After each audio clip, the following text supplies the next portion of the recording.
Imaginez qu'une barre de fer traverse votre crâne et non seulement vous survivez, mais vous devenez également l'une des personnes à changer complètement la compréhension de la neuroscience et du cerveau.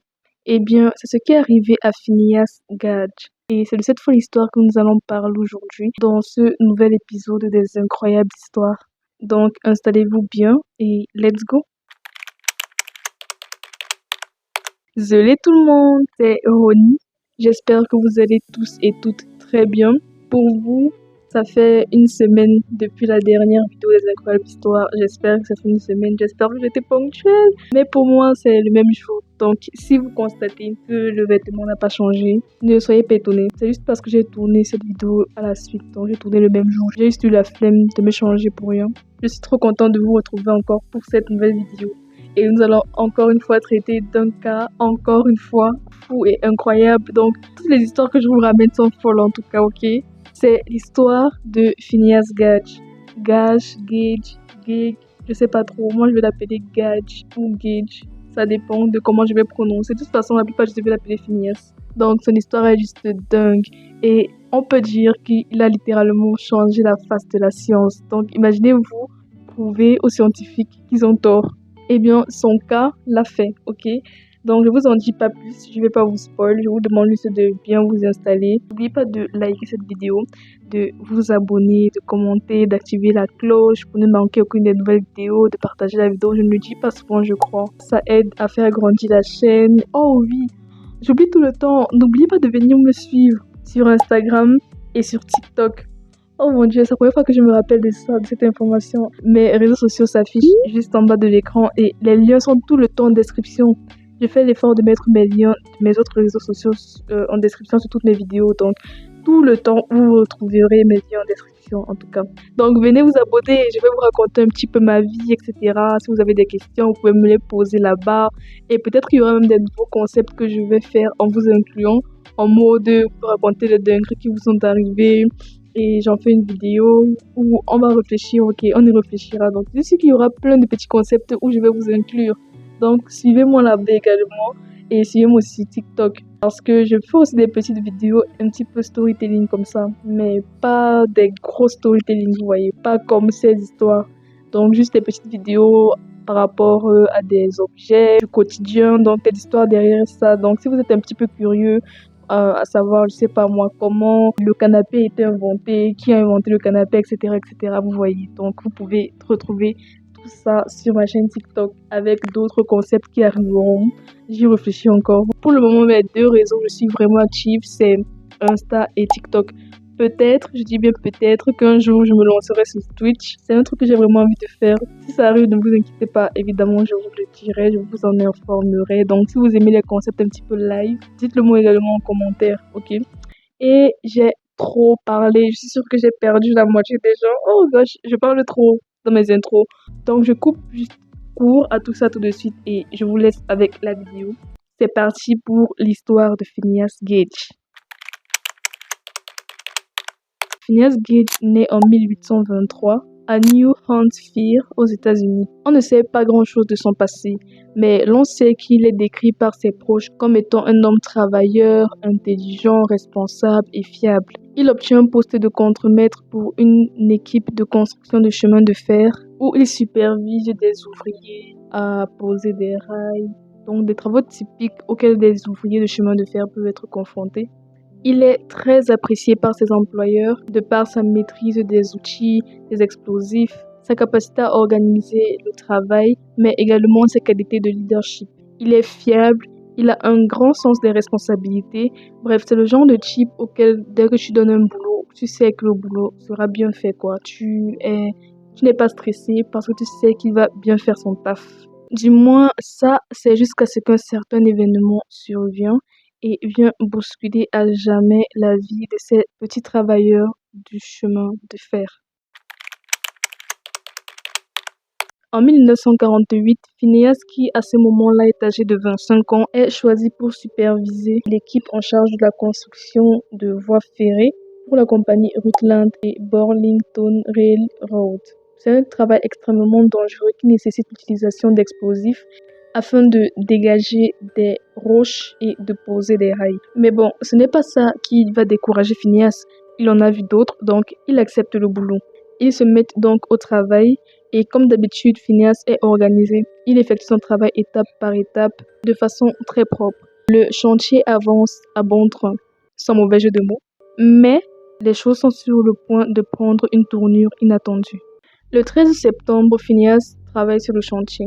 Le travail, comme je vous l'ai dit, consiste à utiliser de la poudre à canon pour faire sauter les roches. Il doit donc percer un trou dans la roche, remplir ce trou de poudre, puis l'attacher avec une barre de fer avant de déclencher l'explosif. Malheureusement, Phineas, toujours si ordonné et prudent, commet une erreur. Bien sûr, c'est normal, c'est humain même, mais dans ce type de travail qui est très dangereux et qui nécessite une concentration extrême, une erreur peut très vite conduire à la catastrophe. Donc, ce jour-là, Phineas commet une erreur. Il n'ajoute pas du sable au-dessus de la poudre pour la stabiliser, comme il aurait dû le faire.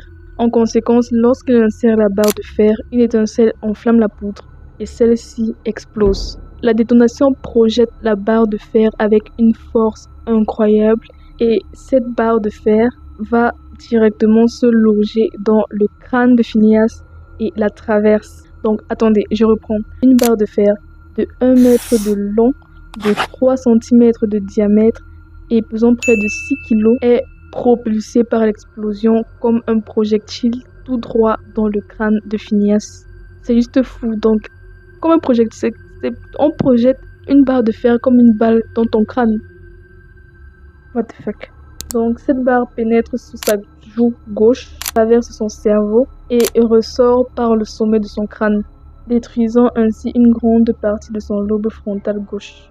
Et aussi incroyable que ça puisse être, après cette terrible blessure, Phineas ne perd pas connaissance. Il reste conscient, continue de parler et il est même capable de répondre aux questions qu'on lui pose. Il marche même de lui-même avec l'aide de ses collègues bien sûr, jusqu'à la charrette qui le conduit en ville pour qu'il puisse obtenir des soins médicaux. Phineas est transporté chez le docteur John Harlow pour se faire soigner. John décrit la blessure comme étant l'une des plus horribles qu'il n'ait jamais vues. Il est même surpris que Phineas soit toujours vivant. Phineas reçoit des soins réduits. Phineas reçoit des soins rudimentaires et après plusieurs heures d'angoisse, le verdict tombe. Phineas s'en sort avec juste une infection sévère.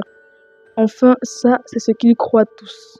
Plus tard, on apprendra que son lobe frontal, la région liée à la personnalité, la prise de décision et au contrôle des impulsions, a été gravement endommagée. Au fil des semaines, la blessure guérit, mais les collègues de Gage commencent à remarquer que quelque chose cloche. Le comportement de celui-ci a définitivement changé depuis l'accident. Phineas, que l'on appréciait pour sa gentillesse, sa prudence, son côté travailleur et ordonné, devient impulsif, irritable, grossier, colérique. Il a des sauts d'humeur répétés et devient complètement irresponsable et imprévisible. Bref, tout le contraire du Phineas qu'on connaissait, quoi.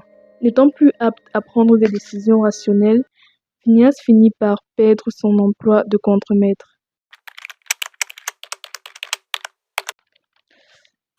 Non!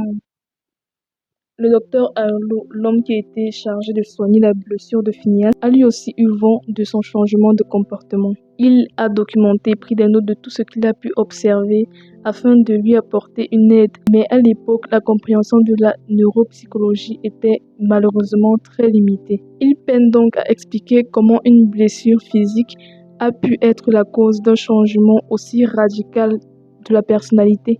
L'histoire de Phineas devient rapidement célèbre dans le milieu médical. Son cas est étudié dans des écoles de médecine du monde entier et devient un élément clé pour comprendre le rapport entre le cerveau et la personnalité. Gage devient lui-même une sorte de célébrité, exhibée comme une curiosité vivante, mais derrière cette notoriété se cache en fait une vie brisée.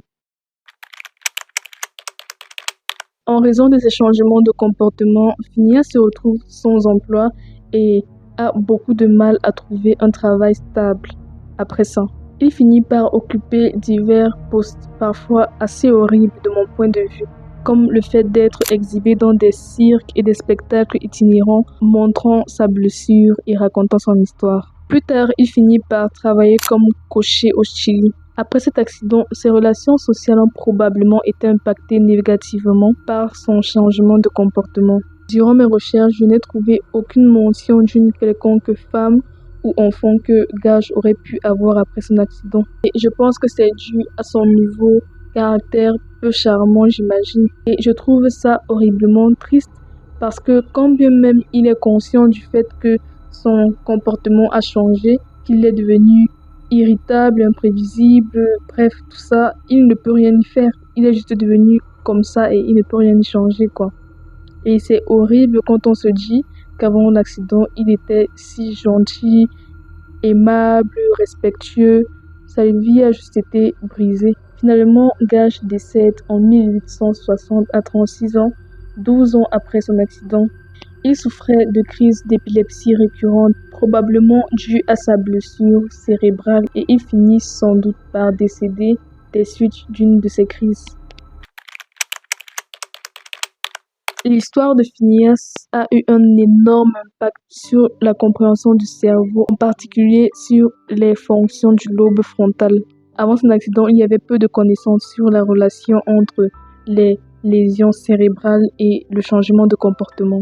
Son histoire a permis une énorme avancée dans la neuroscience et la psychologie, le développement de la neurologie et l'étude du cerveau et des émotions. Son cas a montré pour la première fois et de manière claire que des parties du cerveau sont responsables de la personnalité et du comportement social. Cela a conduit à une meilleure compréhension du rôle du lobe frontal dans les processus cognitifs comme la prise de décision et le contrôle des impulsions. Son accident a inspiré de nombreuses recherches sur la relation entre le cerveau et les émotions, ainsi que la façon dont les lésions cérébrales peuvent affecter les fonctions cognitives et émotionnelles.